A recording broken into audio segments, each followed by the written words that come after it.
Yeah, so I was like looking through the gate like this, and then suddenly when I turned around, right, there was this cyclist who just came up to me and... Welcome back to Unpacked, the series where travel stories don't come with a filter. And emotional baggage is very much a carry-on. I'm Celeste, I'm a toddler in the solo travel community. I'm Suhada, and I believe that marriage shouldn't stop you from solo traveling. Today, we're talking about whether or not solo traveling as a woman is safe, From navigating new cities to creepy encounters, we're unpacking the struggles. and asking the questions most people avoid. Let's unpack it!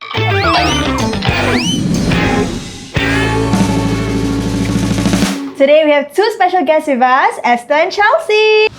Welcome to Unpacked! Yay! Are you guys like twinning and you didn't tell us? Or Yeah, something? we didn't get a memo. We didn't get the memo. Yeah, we yet. didn't. Telepathy. So, introduce yourselves. So I'm Esther and I love coming and going as I please. This is a bit interesting.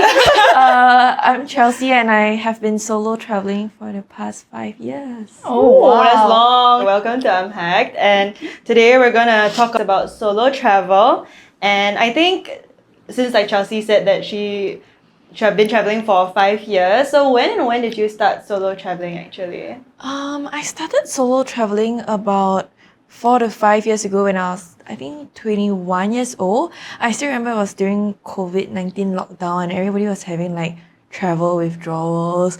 But then I decided like since I had some free time, let me just try to do something different. And then I got inspired by people around me to just go for my first trip. So I had to do a lot of different testings and all to be able to go overseas.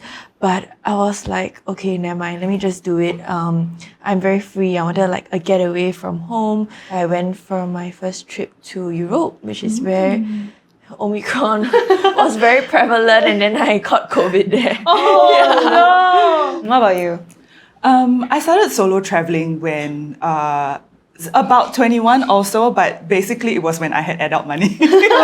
So when I started working, my mom used to be very like uptight about us traveling, and we would have to kind of, even going to a friend's house, we have to kind of let her know like which is the friend and like where's their house, what's the number, and then like basically, yeah, same, right? So a very Asian family. But basically, once I started on my first work trip by myself, I was hooked. Same. Actually, I feel like is it like after you started work trips, your family is more chill with you going on your own because you don't really have a choice and they can't really interfere. Yes, actually, initially my parents were also like, "Oh, are you meeting colleagues there?" And I'm just like, "No." And then actually even now, right, because they worry, I don't tell them until I'm leaving for the airport. Oh, and you don't freak out or anything. They're used to it. Okay.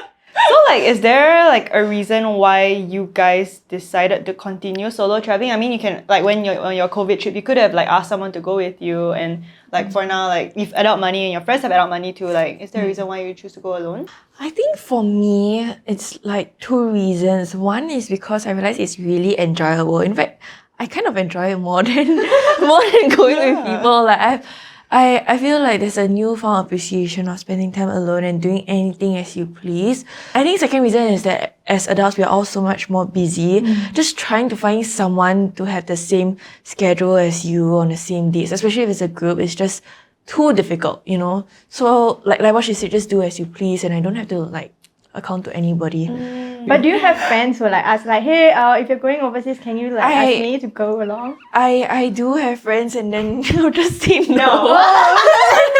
But more often than not, like I think they just know that I'm always going alone. So yeah, I just and most when I go overseas, I think it's with people or friends. It's max like once or twice a year only. I think same for me. I also basically book trips by myself and don't tell anybody. But it sometimes come up when my friends will ask like, hey, when's your next trip? Because they know I'm always traveling. It actually happened just this weekend when a friend asked me, and I was like, okay lah. If you're watching this, you're not watching on the trip. We also have friends who are like, oh, you know, you go for such interesting travels, ask me along next time. But, you know, when you actually ask them, then they're like, oh, I need to check my leave and blah, blah, blah. And then by the time they actually like, oh, sorry, I cannot, right? The flight prices have increased. Yeah. So now I'm just like, sometimes I will say, okay, I'm booking this, you want to come, you come, you don't come, you don't come. Yeah. But do you enjoy like traveling with friends or you still prefer? It's getting to the point I don't. stop watching now if you don't want to get your feelings hurt. I feel like if I go overseas with people, my intention is not to explore the place, but it's to bond with my friends. And once I shift my intention, I'm okay with whatever that goes on, you know. But if it's really to explore a place, then yeah, it's gonna be tough. Yeah. What about you, Cici? I feel like I like to solo travel, but like Chelsea said, there has to be an intention for it. So it's either, if I'm solo traveling, it's either for content or maybe to meet people actually. So I'm a newbie in solo traveling. Me too. Yeah. So I've only like done like solo segments on like trips, let's say for work, then I have a few days to myself to explore a city. Or I've done only one like solo travel trip, like start to end, and it's to Bali, the beginner friendly place for solo traveling, and that was really really different because I had the intention of I wanted to meet other solo travelers there, so it was really really fun. Yes. How about you, Sue? For me, okay, I started solo traveling, I would say maybe 2 years back. So I was like 23. Yeah, and the reason why I wanted to solo travel was to be more comfortable with myself because, you know, like I couldn't go out alone, you know, I couldn't like go shopping alone or like eat out alone. So I wanted to do something, you know, like different. The reason why I go on solo trips also is because I don't really have friends with the same interest. Like I do love going surfing, diving, but now I found friends with the same interest like Cici and another colleague of mine. So instead of going like solo travels, I feel like I can go with them now. I mean, that's if our HR allows us to go together. They don't allow it. Yeah, so I don't really solo travel much anymore. Yeah, but I would love to again. Yeah. If my husband's watching, let me go again. It's like I want to go on solo trips, but then like I also want to bond with friends. I mean, traveling with friends will also help you save on costs. Yeah. That's so financially. true. Oh my god. So like it's like I have to decide between the two, especially if I'm going to a place that is a bit further away. Then like having a friend to save the cost would really help. But maybe, you know, there's flexibility for, you know, doing your own things and stuff. Yeah, actually, speaking about that, I think the reason why solo travel is even born is because people cannot find someone that has the same schedule plus as their interest as them. So maybe for you guys, the reason you don't solo travel is so much is because you have people to bond with a lot and have the same schedules. But maybe people like me don't have these kinds of like schedules that really is compatible with someone else. And then that's why I'm like, okay, do it myself.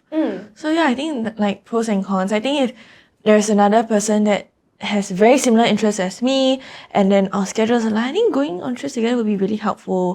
We can help each other take content whatsoever. Yeah, I actually had one trip that I intentionally traveled with a friend and it was to the Maldives because it is expensive.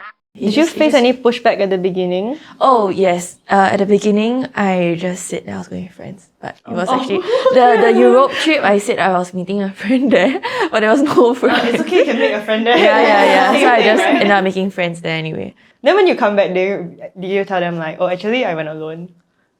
No, I didn't. I just Well, they find out now. Yeah, I just naturally transitioned to somehow being alone. So it was like baby steps. You go there and then you see a friend, and then next one maybe work trip, and then next one, oh, you're alone. something Wait, like but that. they didn't ask for like picture proof. Like, where's your photo with your friends? Yeah. You know, I was really scared that they might do that, but they thankfully did not. So I just ended up taking a lot of like solo pictures. But I think all along when I take pictures, I usually don't show the people around me anyway when I send to them. So they don't think too much about it. Wow, your families are all very supportive. For me, like I think when I went on my first few times I went overseas alone, like my mom would like ask me like, where am I staying, my hotel, what's my insurance, what's my flight number, what am I doing today, who am I meeting today, like all this stuff. At the very beginning, she was like also quite against like solo traveling, but because it was for work, she can't say anything. Okay, when I first told my husband I wanted to go solo traveling, the first question he asked me was, why you want to go alone? Like, I can go with you. But every time I ask him to go with me, he always say no.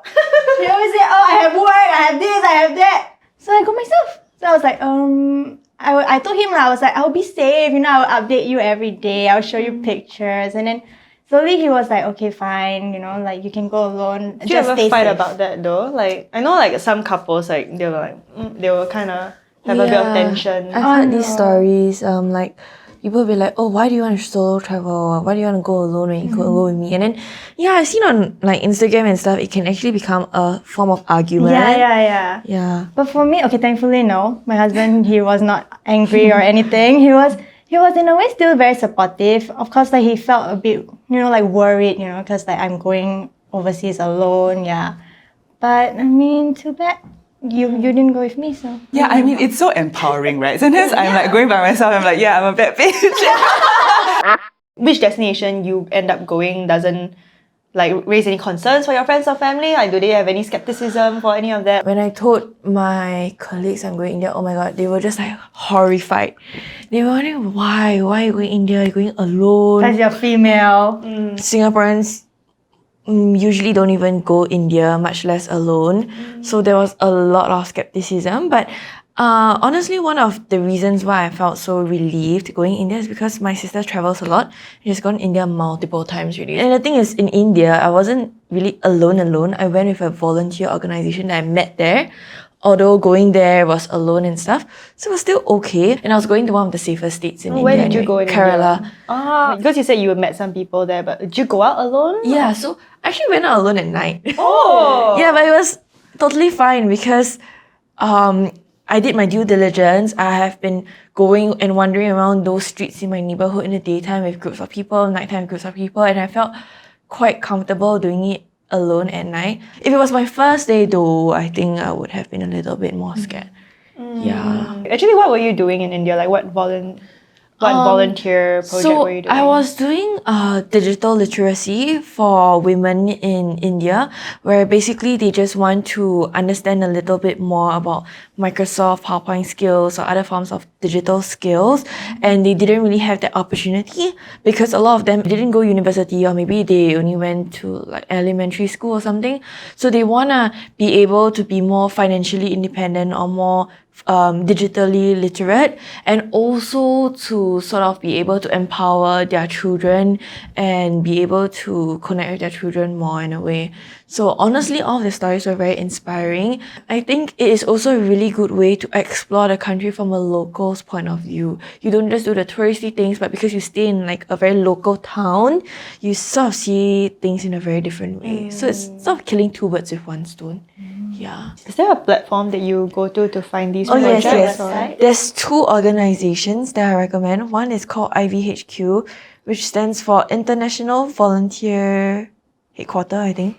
And then there's also Worldpackers, which is this app where there are a lot of different locals that need to host people for different placements like content creation, helping with farming, whatsoever. And then you can sign up with these different locals and then experience their way of life. It's like Airbnb with volunteering aspects. If you guys are interested, we'll be compiling a list of resources for solo travel or even volunteer travel. Just keep a lookout in the description below. So do you think you're moving forward, most of your solo trips will become more volunteer focused, or? I think it'll be a mix because if I keep doing only volunteering overseas, I honestly can get a bit jaded and bored. You just have to mix it up. Like maybe one trip is wellness, another trip is volunteering, another trip is food trip. So it has to be constantly dynamic to keep the excitement. Yeah. Do you get lonely on trips? And like, is it actually easy to make friends? Two ways to respond to that. No, I do not get lonely. I love my alone time. I think I once went 3 weeks on Europe trip actually without talking to anyone except for waiters, and I loved it. But I think there are ways to meet other people. So I am in the two Facebook groups that I use the most. One is called Solo Female Travel, and the other one is called Host a Sister. So you can put whether you want to host somebody and which city you're in, if you want a travel buddy, or if you're a guest who wants to be hosted and taken around, or you want to live in their house. So I've done all of those. A lot of these women I meet in Singapore, I take them around in Singapore, and then when I went to LA last year, or I went to Sri Lanka also last year, I actually then stayed in those sisters' houses. It's like an exchange program, but for like... Yeah. So I end up knowing people from all parts of the world. Then you don't get lonely. Yeah. I actually have a question to that. What if you meet them in Singapore and you just don't like their vibe in the first hour, but like, or maybe first 30 minutes, but then You guys are arranging a day trip like together, or you're supposed to bring them Leave her in around JB. for the exactly, even go JB. Yeah. But what if in the first 30 minutes you actually don't even want to spend time with them? So for that group, it's a very wholesome host-a-sister group. Like, they only allow women to join, but you are allowed to state that you are bringing, like say your son or your boyfriend. So that part you don't need to worry about. And then the other thing about vibes, right, is honestly, yes, it happens. And especially ever since COVID, the group admins recommend people do a video call before to see if you vibe. Okay. I've never done that, to be honest. But I think, Suggestion. yeah, but like you don't necessarily have to plan a trip, right? Immediately, or like a day trip, right? So a lot of them, I just take them out for dinner, and then usually it's dinner, and then I'll just say like, if we vibe, then I'll say, oh, you want to go somewhere else? I'll take you to a rooftop bar to see Low-key like the a night date, view. Platonic day. Yeah, so I usually will ask them like, what are you interested in? Do like, you pay? No, usually they will want to pay because they'll say, oh, my you're gosh, taking me sugar around, mommy. right? Yeah, but I think I mean, then I go and stay in their house and then they feed me and everything. I actually earn much more because I don't host them in Singapore. Life hack. Yeah, but I think it's especially for dinner. It's like you kind of have a cut off time, and then it's just like, okay, if you vibe, then continue. If not, then fine lah. After dinner, like, okay, bye. Bye. See Yeah. you never. I think the only trip that I felt lonely on was my very first Europe big girl trip. That one was sick. I was sick. It was Christmas and New Year spent overseas alone. It was kind of lonely, and I went for like 20 days. So it was it's Only too big a big step for your first solo trip. I think if I did like a slow transition, it would be fine. But that was just a bit much. Ever since then though, I don't think I really felt that lonely traveling because I just try to have multiple activities going on, or I remote work as well. So there's a lot of things to do. It's not so much about the people or having people around me. It's more of like, do I have enough activities to not just sit in my hotel room or Airbnb? So yeah, not really lonely at all actually. I like my alone time a lot.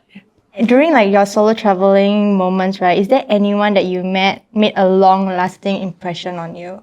Can I talk about a negative one? Yeah, sure. I actually like had one day when I was going around Germany, right, in about like 10 to 15 minutes, right? I was kind of not really. Okay. The second one was definitely sexual harassment. The first one was just German men being horny. Yeah, I texted my friend what happened. She was like, I tell you, a German man cannot hide being horny, man. Basically, so I was doing a day trip from Hamburg. I took a train out to like one of the smaller towns, and everyone was telling me like, oh, it's so beautiful. It's like summer, and like the flowers are blooming, blah, blah, blah. And I was walking through a park, and there were like two drunk guys. I think in Germany, there's just like so many drunk men, even on public transport. And they were talking to each other. Then I could see like from far away, they started like the you go talk to her, like, you go talk to her. Shoving each other, right? And then one guy like stumbled up to me and he was like, excuse me, are you 18? What? Yeah, and I was just then he was like, you want to come drink with that? And I was like, oh no, it's okay. I can make sure you're legal. Yeah, they make sure you're legal. I was like, at least like, you checked it. Homie's not a criminal, I guess. I thought he was trying to look for an 18-year-old. No, they were like, must be legal. Yeah, and then like I walked out of that park because it was on the way to the train station, and then there was a volleyball match happening. So I was peering through the fence. Obviously, I'm not going to buy tickets to like watch the show, right? And I was peering through the fence, so I was like very intent, like looking at the match, right? And then when I turned around, this guy on a bicycle like rode towards me, and it came up so close to my face and went.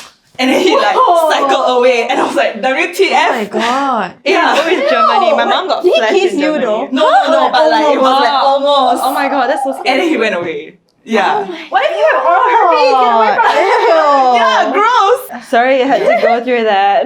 Damn. Okay. Anyway, but you, Chelsea, and you made a positive, lasting impression on you. Oh, okay. I do have a positive experience and nothing crazy at all.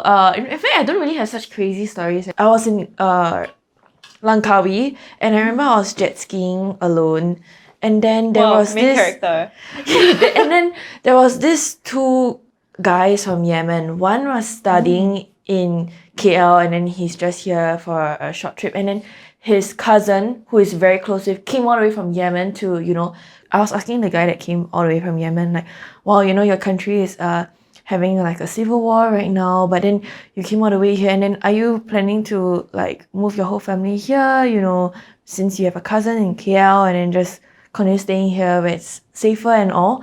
And then he said, no, I'm just gonna go back to Yemen. And I was thinking, wow, like I felt like the camaraderie they had is so strong. Because to them, the most important thing is not safety, but having their whole community with them. And I thought that was so Inspiring. like, it's so inspiring, and so it's so nice to know that they care so much about that social community, more so than just safety.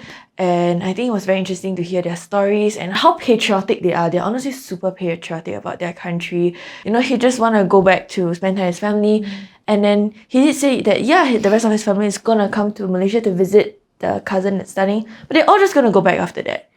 So they have the choice, but they choose not to. And I thought like, wow, I guess it's their home. yeah, they're very loyal and patriotic to their country. So I thought that was one of the most memorable experiences that I remember in my solo traveling recently. How about you? Not really, I feel. I don't have actually. If you solo travel a bit more, you will have. Maybe next time. I think there was one that I met that left like a lasting impression on me, because I had the regular Singaporean like student track, like O-levels and A-levels, uni, very like straightforward path. And then when I was in Bali, I met someone who didn't have that path, but I always thought that, okay, if you don't have that path, then there are only a few other like options in like career to get to like success, like conventional success. But I met someone there who actually had a very different like life, where I think he, after high school, like he like left to like start working immediately, and like I think he did like venture capitalism, and also became like financially independent and moved out. So like just having those conversations with him and finding out actually we're not so different. Like I think our values, everything was very similar. Actually, we all end up in the same place, which is a hostel in Bali. We've all led such different lives, but we all end up in the same place, and we All cross flights paths. lead to a hostel Yeah. in Bali. Yeah, exactly. Exactly. Okay, so solo travel is only for the brave or the extroverted. I mean, well, I am quite introverted, as I said. I can go 3 weeks without talking to someone. But then you also talk to a lot and make a lot of friends and Yeah, go on online, those Facebook groups. Oh, and I stuff. need the mental prep for it. Oh. Yeah. So, and then after that, I get tired lah. But if I mentally prep myself for it, then it's fine. And yeah, I don't think it's about being brave. I guess it's the definition of what brave means to you, right? Because I think it's definitely scary. I think when I did my Sri Lanka trip last year also, I think I hadn't done such a big trip in such a long time that I was a bit like leading up to the trip. I was also a bit apprehensive but I basically just told myself like, I've done this before, I can do it. And then it turned out great. I really recommend everyone going to Sri Lanka. Yeah, I want to. Did you go to safari? Yeah, I did. Nice.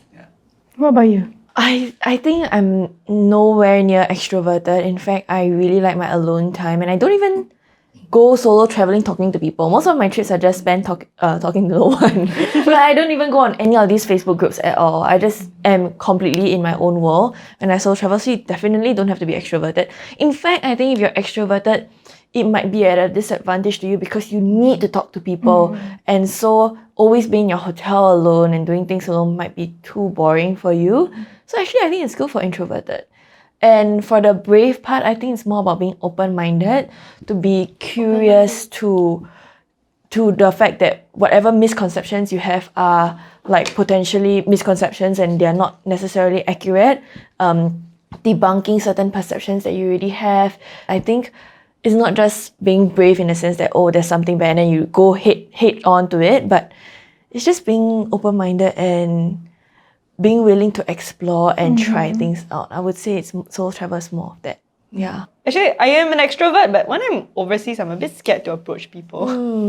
But I feel like all the people that I know that solo travel and are introverts, they are very they manage to have very meaningful conversations with like, let's say, like locals. Like they're more extroverted when they're alone overseas than extroverts out. I think it's solo traveling. Yeah, I think it's a matter of curiosity, right? Yeah. So it's about like being willing to learn about other people's Yeah. culture. And it is, I think, quite a big motivation of why Yeah. we solo travel and like understand how other people live. It's not just to like go see the Eiffel Tower. It's like Yeah. going into like someone's house or like going into like a village to see like how people there actually live. And that's when the questions will naturally come. Yeah.